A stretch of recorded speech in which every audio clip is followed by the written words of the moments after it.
Welcome everyone to our Power Thinking, rejuvenating your amazing mind training for Wednesday.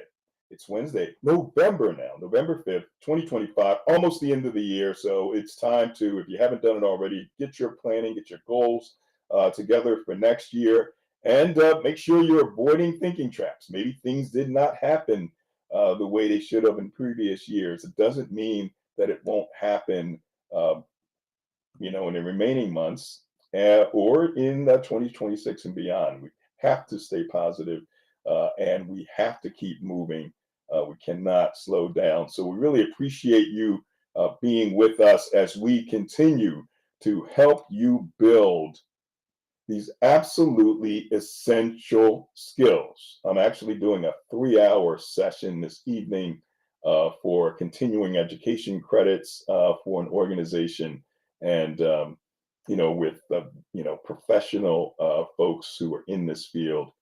So really looking forward to that. And we shared it with the founder, and they like what we're doing, and I'm just proud that you're a part of this as we help people to respond faster and more favorably to life's adversities.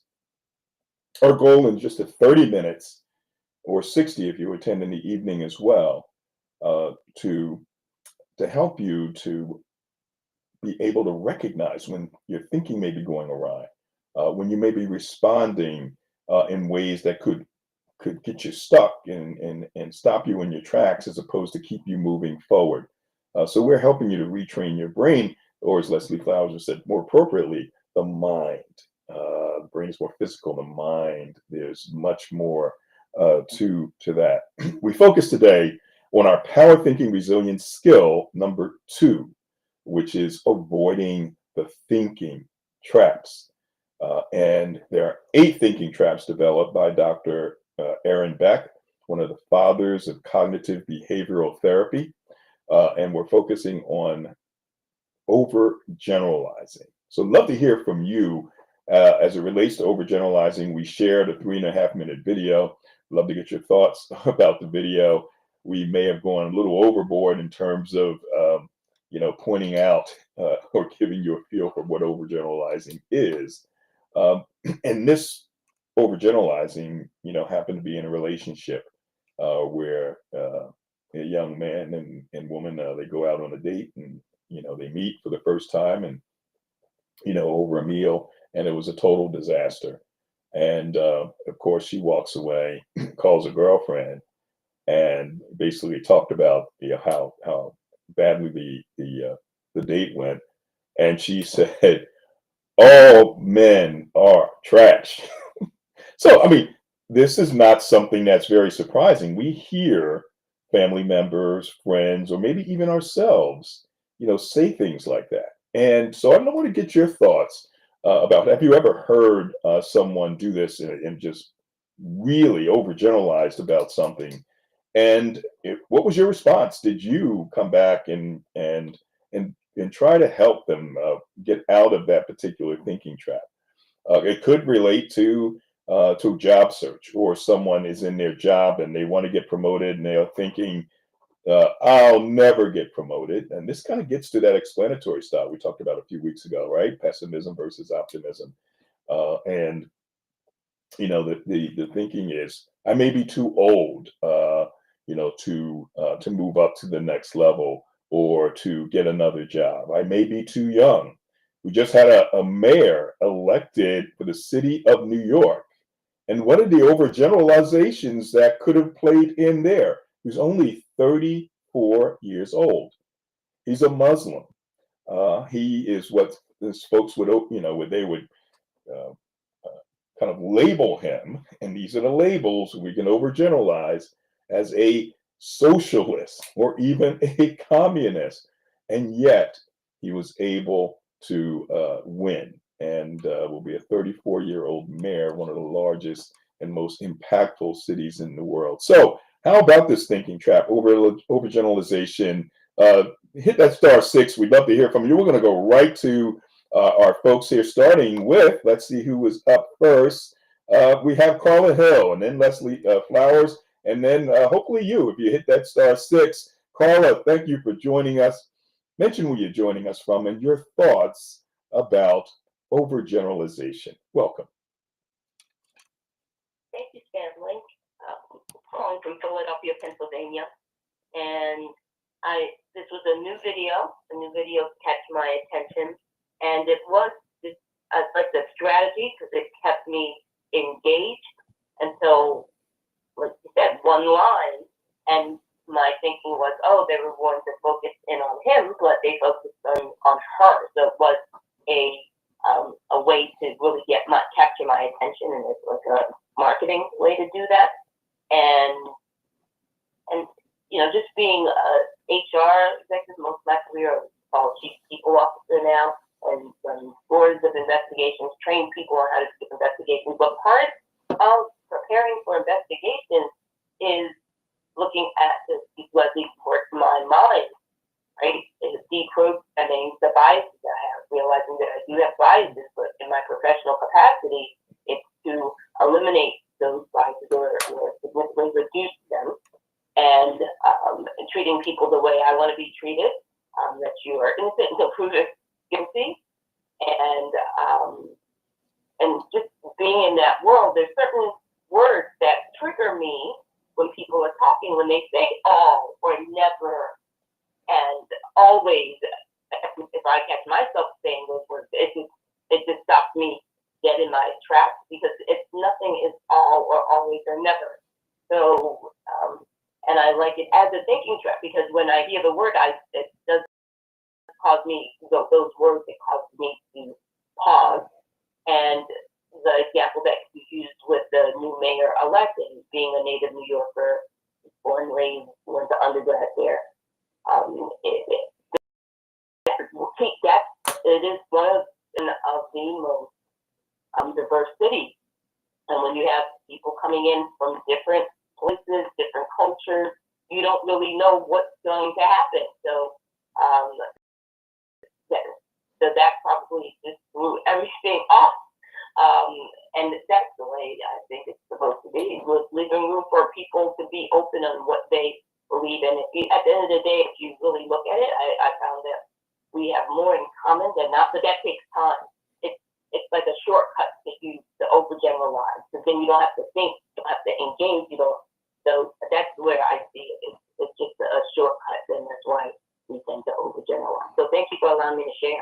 Thank you, Carla. And folks, if you're on the PowerThinking Corp app, you can go to the My Chat and reach out to Carla directly. You'll have the ability to text her, to call through the app, and video conference. And also we have our PowerThinking group, and I'll have to add some of our new members in today, where you can leave information to the group. It could be a link to to your website, or to a product. So we're going to give you kind of free reign with that. And also make sure you get more coaches in, because the more coaches that we have, we give more choices to the people who need your services, your products that can be helpful to them. So make sure you take advantage of that. And I want to go to Leslie Flowers next. And our first sponsorship was with Leslie Flowers and her program Mind Over Matter Mondays on LinkedIn at 10 a.m. Eastern Time. So Leslie, thanks for joining us. Mention where you're joining us from, and your thoughts about overgeneralization. Welcome. Thank you, Stanley. Good morning. Calling in from just outside Raleigh, North Carolina, Southeast USA, for those around the world. And I love this video. So the first thing that came up was I would be out the door as soon as he said I wasn't as pretty, or my picture was prettier than me, right? And I really thought that they were going after the guy, just like Carla. I would have been out the door. But coming back in for this, the cognitive bias of the people that made the video. Think about this. The same thing happens with the women, or with the man, as with the woman. So he already had a generalization about women because of the behavior he exhibited when he came in. So that was his rash generalization through his experiences. So when she went to her girlfriend and said what she said, likely she has also had that experience. And it's being aware, which you always teach. The first thing is to be aware, oh my goodness, I did generalize in this. That's not true. All men aren't this way. And for him, all women aren't this way. But for the producers of the video, they could have picked the reverse. And it's interesting to see how they didn't. They could have reversed the whole thing. Anyway, so for me, the other thing about this generalization, until you become aware, you think it over and over and over again. Every time you have a difficulty with a woman, you're going to behave like he does. And every time you run into a guy who isn't polite and didn't model being polite and kind, you're going to make that same statement. Now, what we do as humans, which is so interesting, Stanley, we're going to gather interim agreement from other people. And this is what happens with politics. So you convince other people that your view is correct, even though it's based on your own bias, your own generalization, and your own experience. And the more people that go along with it, it's called interim agreement. It doesn't mean it's true. And this is what happens with auto-suggestion or self-suggestion, and how these biases make it into your subconscious mind so that you're reacting without even being aware. It's doing it over and over again. So just the first thing is to be aware. Mm-hmm. One last thing, Stanley. Yes. I love how you opened this up. And I'm so grateful that you made it very clear that you're interested in us learning from all sorts of people. And this is what I do too. And so this is really a servant's heart. Thanks for letting me share, my friend. And what are your thoughts about the bias of the video editors? Why did they decide to pick on, was it just marketing, as Carla said? Could they have done it in reverse? And isn't it interesting how we all have this within us? Thanks, Stanley. It is. Thank you, Leslie. Well, the bottom line is that certainly they could have gone any number of ways, and they made a decision to go the way that they did in that video. And and by the way, hit that *6, and we'll make sure that we stop so that we can grab your thoughts as well. But they decided to go where they went. But there's so many things that we can focus on when it comes to bias. And that's what this is all about. We tend to overgeneralize because we have our own built-in biases based on primarily the beliefs that we have that were formed for many of us who are older through our immediate family and immediate circle. Today, I think those biases are more influenced by media, in particular social media.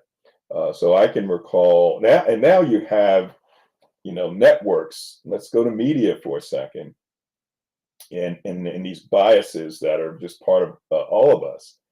Networks that were here for decades and decades and decades.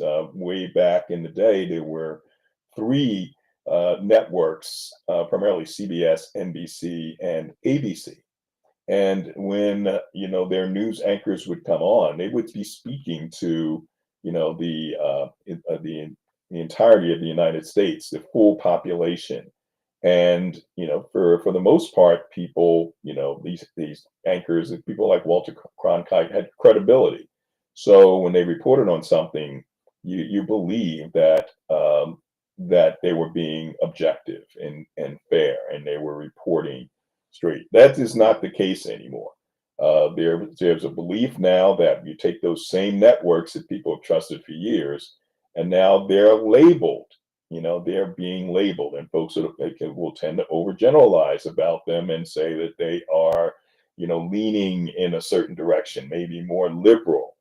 And I was in the cable industry when the Fox News channel came out, and the Fox News channel um, offered cable operators $4 for every subscriber. So if you had a cable operator and you had 1 million subscribers, you got $4 million just to launch, the Fox News channel. And they, had a different view. And so now, these biases are very, very entrenched, and it's compounded significantly by social media.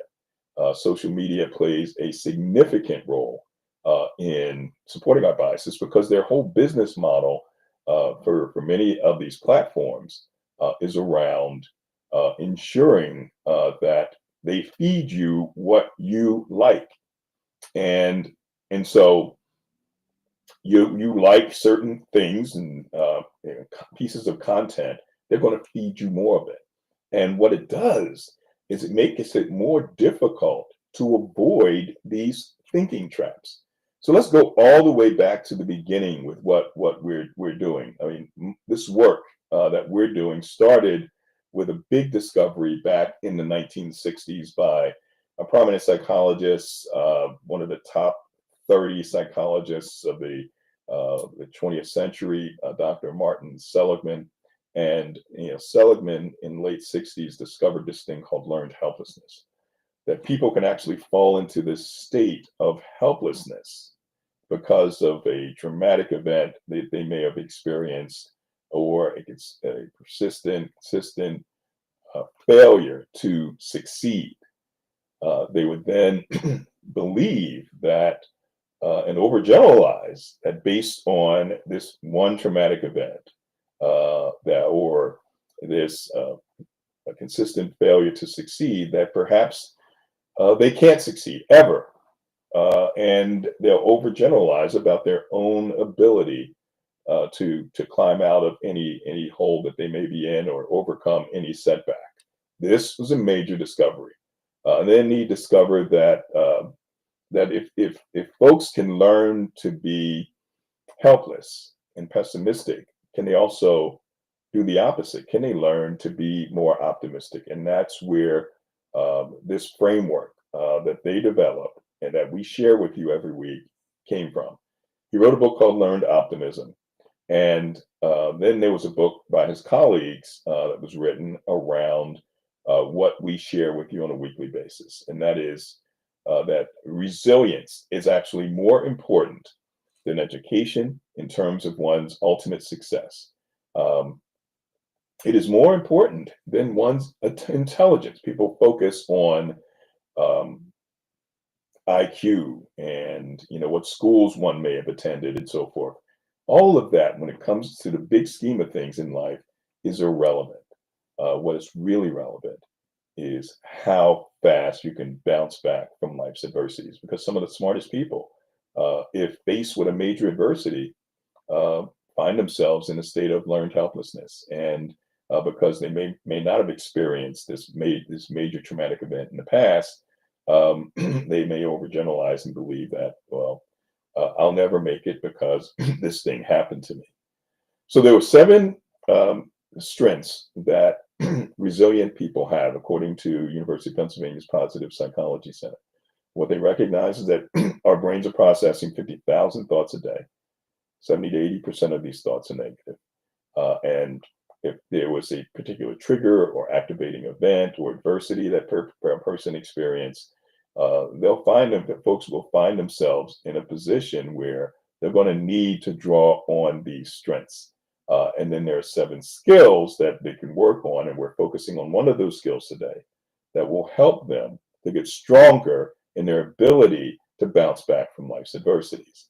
So let's talk about those and reinforce those 7 inner strengths that resilient people have. And it's important, and the folks who have our app, the PowerThinking Corp mobile app, it can go to notifications section every week, Monday or Tuesday. We're sharing these same inner strengths and the definition of them, and we're sharing the skills.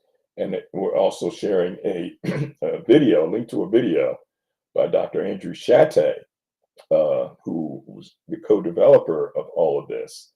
where he summarizes the same thing. So it's important for you to commit all of this to memory.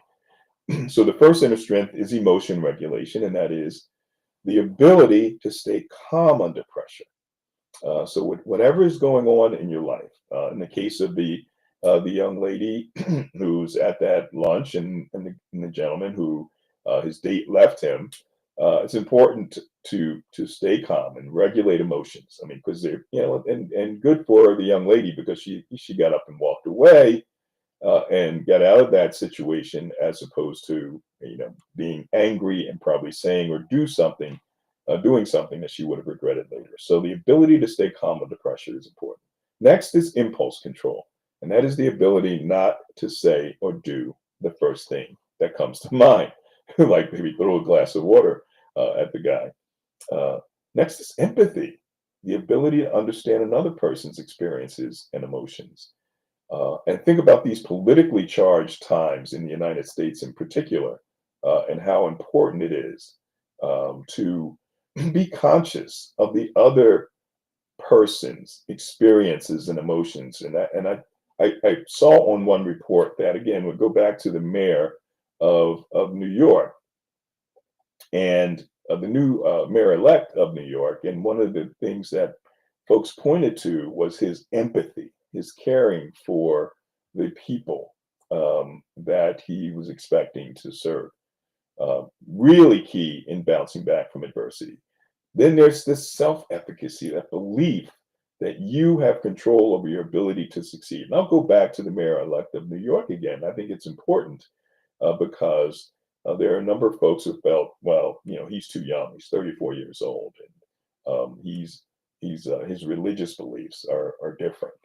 He's a Muslim, and he doesn't shy away from that. He he believes more in more of the social elements of helping people, and he had this real belief that with this he could still win.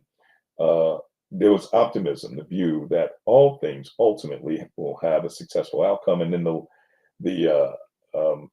there's causal analysis, drilling down to the root cause of a situation or problem, and then finally reaching out, and that is connecting with other people, and taking action, which is very challenging to do, when you're emotionally distraught. You may be fearful, you may be sad, you may be anxious, you may be angry or embarrassed, and people tend to isolate, as opposed to taking action and reaching out to someone else. So in my view, of the 7 inner strengths, that resilient people, the people who bounce back from life's adversities faster, the 7 inner strengths, reaching out is the most powerful, most impactful, in my view, reaching out for help. So those are the strengths. Let's summarize the skill. Remember, overgeneralization is just a piece of one of the 7 skills of resilience. The first 3 skills, and again, you have the app, they're in your notifications. You can go through the 7 inner strengths of 7 skills. The first 3 of the 7 skills are what's called awareness skills. You heard Carla talk about that. It is being more aware of what is going on in our heads, in our minds, in our hearts. That is absolutely key, because far too many people operate like Brian Tracy would mention this in his book, The Psychology of Achievement, like the bumping cars in the carnival, where you're trying to. And when I was young and it was in them, I just wanted to drive. I didn't want to crash into people. I just wanted to experience driving because I wasn't old enough to drive. But as I'm moving along and going from one place to another, what is typically happening is people are crashing into me and getting a lot of joy out of that. So most people feel that there are these these bumping cars in a carnival. So then they operate based on what they're thinking. They'll move in one direction or another, or experience an emotion, or act impulsively just because their thoughts are driving them in that direction, because we are what we think about. So the goal is to now be more aware of what we're thinking about and begin to challenge those thoughts. So the first skill is learning the ABCs, the relationship between what we're experiencing, the A, then the B, the belief about what happened to us, which then determines how we are going to respond, what kind of emotion we're going to experience. ABCs, very important, developed by the uh, prominent psychologist, Dr. Albert Ellis, one of the fathers of cognitive behavioral therapy. But remember, our focus for today is the awareness skill number 2, which is avoiding the thinking traps. 50,000 thoughts a day, 70 to 80% of those thoughts are negative and will tend to fall into these thinking traps. There are 8 of them. Jumping to conclusions. We're personalizing. There's externalizing. There's minimizing and magnifying. There's mind reading. There's tunnel vision. There's emotional reasoning. And of course, there is overgeneralization. So that is our focus for today, to be more aware when we're taking maybe one incident and we're just, expanding it out. Hey, I'm too old, so I won't be able to do this, or I won't be able to do that, or I'm too young. Think about, again, the mayor-elect in New York. What if he thought, no, who in their right mind at 34 years old, would run for mayor of one of the largest cities and most impactful cities in the world, right? If he done that, he would have just taken himself out of the race. And how many other folks who thought, I'd like to do this, but then thought, hey, I'm too young to do this. No one, very few people at my age actually would do something like this. So be careful of that overgeneralization. And by having these sessions, it'll make you more aware as you move through the day. What are you overgeneralizing about? As it relates to, in the United States, the most recent elections, about where things may be going. We have to be careful about falling into that trap, being aware. The third awareness skill is detecting these icebergs. What are these deep-rooted beliefs that are driving these thoughts? And then there are the action skills that we want to practice and be aware of. Challenging the beliefs, pushing back on those beliefs. In the case of the young lady in the video, all men are trash. Hey, wait a minute, that's stop. Not all. So we have to get away from that particular thinking trap. There's another action skill, putting things in perspective. Remember, 3 good things, write those down before going to bed. And then waking up in the morning, what are the 3 or more things that you're grateful for? Another action skill, our skill number 6, which is calming and focusing. And that's the deep breaths, deep breathing. We have our break rooms where we're doing an hour. Go back in our posts for YouTube, for Facebook, for LinkedIn, and you'll see the hour video where we have the drone footage, flying over beautiful landscapes and city skylines with nice music. Help us to stay calm, take those deep breaths.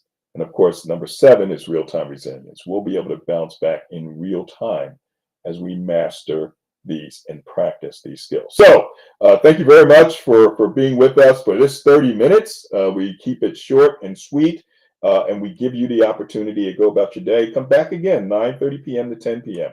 It's just 30 to 60 minutes out of the 10,080 minutes we have in a week to give you and reinforce these essential skills. And remember, $10 Amazon e-gift card. Yeah, limited time. I don't know how much longer we'll be doing this, but you sign up for the 30-day free trial for our PowerThinking Corp mobile app, and we'll make sure we take care of you. We'll send that out immediately. So as we wrap it up for our folks who are on the phone lines and then who are live, let's go back and let's acknowledge some of the folks that I haven't had a chance to say hello to. And let's see, Gina Damon, Thank you, Bill Peterson, Bertie Reynolds. I haven't seen you in a while. Greg Jones, thanks for joining us. Everyone, have a fantastic day, and hopefully we'll see you again this evening. Take care, everybody. Appreciate it. Bye-bye. All right. Bye-bye. All right, folks, on our LinkedIn and on Facebook, on YouTube, we thank you so much. And remember, since we spend all of our time thinking these 50,000 thoughts a day, we must think with power and utilize power thinking. Have a great one, everyone.